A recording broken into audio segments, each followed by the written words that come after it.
Shalom, selamat pagi anak-anak. Bagaimana kabar kalian saat ini? Ibu berharap bahwa kalian semua dalam keadaan sehat.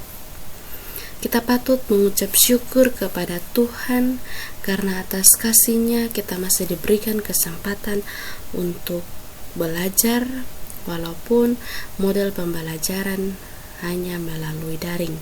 Namun, Ibu berharap bahwa kalian semua tetap semangat. Perkenalkan, nama Ibu adalah Eksi Sinampu dan Ibu mengajar sejarah peminatan di kelas 10 IPS.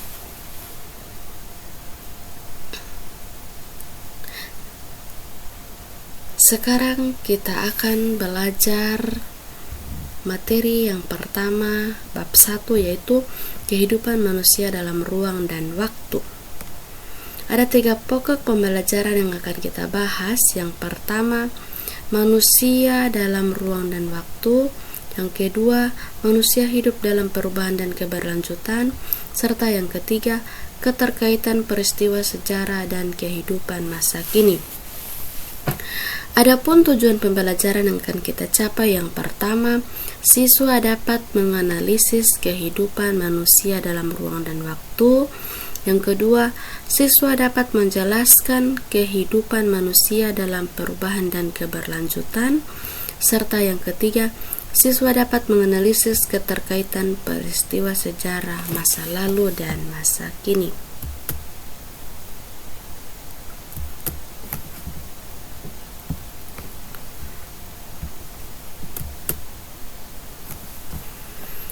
Sekarang kita masuk dalam konsep ruang dan waktu. Sebelum kita lanjut, Ibu akan bertanya. Coba kalian ingat kembali 5 tahun atau 10 tahun yang lalu, kondisi tempat tinggal kita mungkin belum ramai atau belum sepadat seperti ini.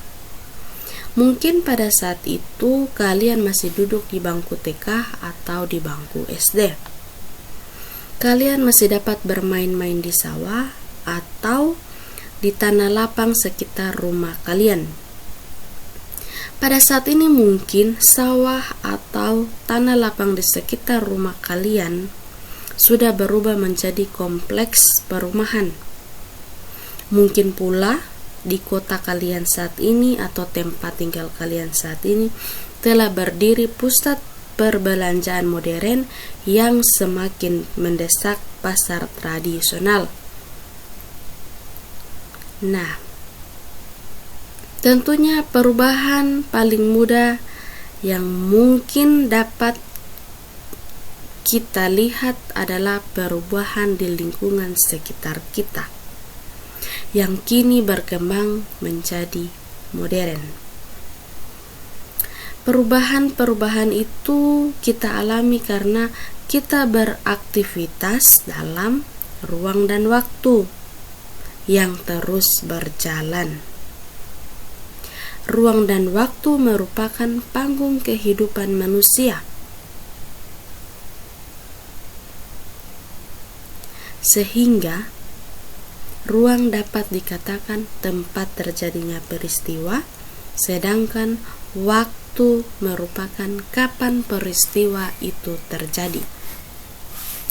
Waktu dapat diartikan sebagai satu kesatuan seperti detik, jam, hari, minggu, bulan, tahun, dan abad. Menurut Kamus Besar Bahasa Indonesia, waktu merupakan seluruh rangkaian saat proses, perubahan, proses, perbuatan, dan keadaan berlangsung. Contoh, pada tanggal 21 Mei 1998, seluruh wartawan diundang ke Istana Negara untuk meliput pengunduran diri Soeharto dari jabatan Presiden Republik Indonesia. Jelas di sini bahwa tanggal 21 Mei 1998 merupakan peristiwa itu terjadi atau yang disebut dengan waktu. Sedangkan Istana Negara tempat terjadinya peristiwa atau ruang. Kemudian, konsep waktu dalam sejarah mencakup 4 unsur, yaitu perkembangan, kesinambungan, pengulangan, dan perubahan. Kita masuk yang pertama, perkembangan. Perkembangan terjadi apabila masyarakat mengalami pergerakan berturut-turut dari satu bentuk ke bentuk yang lain, menyebabkan masyarakat berkembang dari bentuk sederhana ke bentuk yang lebih kompleks. Di sini kita dapat mengambil contoh seperti perkembangan transportasi. Kemudian kesinambungan terjadi apabila masyarakat tetap mengadopsi lembaga-lembaga dan kebiasaan-kebiasaan lama dapat dilihat dari budaya KKN di Indonesia. Budaya KKN yang terjadi pada era reformasi merupakan kelanjutan dari budaya KKN periode Orde Baru.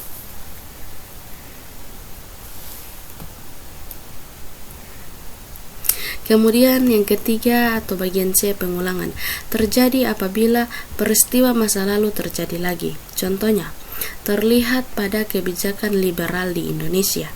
Pada tahun 1870, pemerintah kolonial Belanda menerapkan kebijakan liberal berupa politik pintu terbuka di Indonesia. Melalui kebijakan tersebut, Belanda menjadikan wilayah Indonesia terbuka bagi para investor asing yang ingin menanamkan modal. Pada saat itu, para investor asing membuka banyak perusahaan perkebunan dan pertambangan di Indonesia.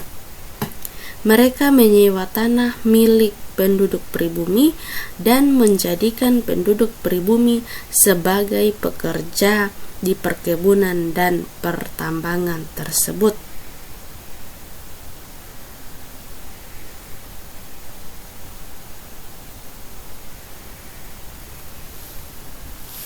Di bawah penjajahan bangsa Jepang, kebijakan politik pintu terbuka di Indonesia berakhir. Kebijakan liberal kembali diterapkan di Indonesia pada masa pemerintahan Presiden Soeharto.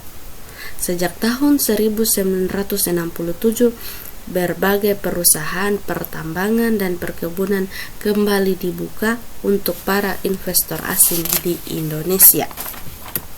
Sekarang bagian keempat, yaitu perubahan. Perubahan terjadi apabila masyarakat mengalami pergeseran dan perkembangan. Akan tetapi, asumsinya adalah perkembangan besar-besaran dan dalam waktu relatif singkat. Perubahan terjadi karena pengaruh dari luar. Misalnya, kemunculan gerakan nasional di Indonesia dianggap sebagai pengaruh perkembangan nasionalisme di Eropa pada abad ke-18. Selain memiliki 4 aspek, konsep waktu dalam sejarah terbagi atas 3 periode, yaitu masa lalu, masa kini, dan masa depan. Peristiwa masa lalu tidak pernah terputus dari rangkaian kejadian masa kini dan masa depan. Oleh karena itu, waktu dalam perjalanan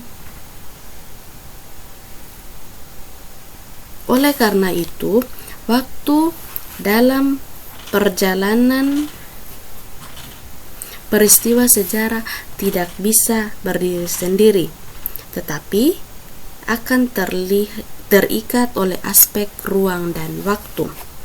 Pemahaman mengenai konsep ruang dan waktu sangat dibutuhkan untuk membagi peristiwa sejarah dalam dimensi temporal.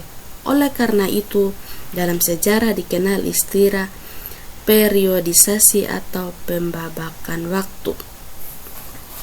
Sekarang kita masuk yang kedua, yaitu kehidupan manusia dalam ruang dan waktu. Menurut Kunto Wijoyo, sejarah selalu mengkaji manusia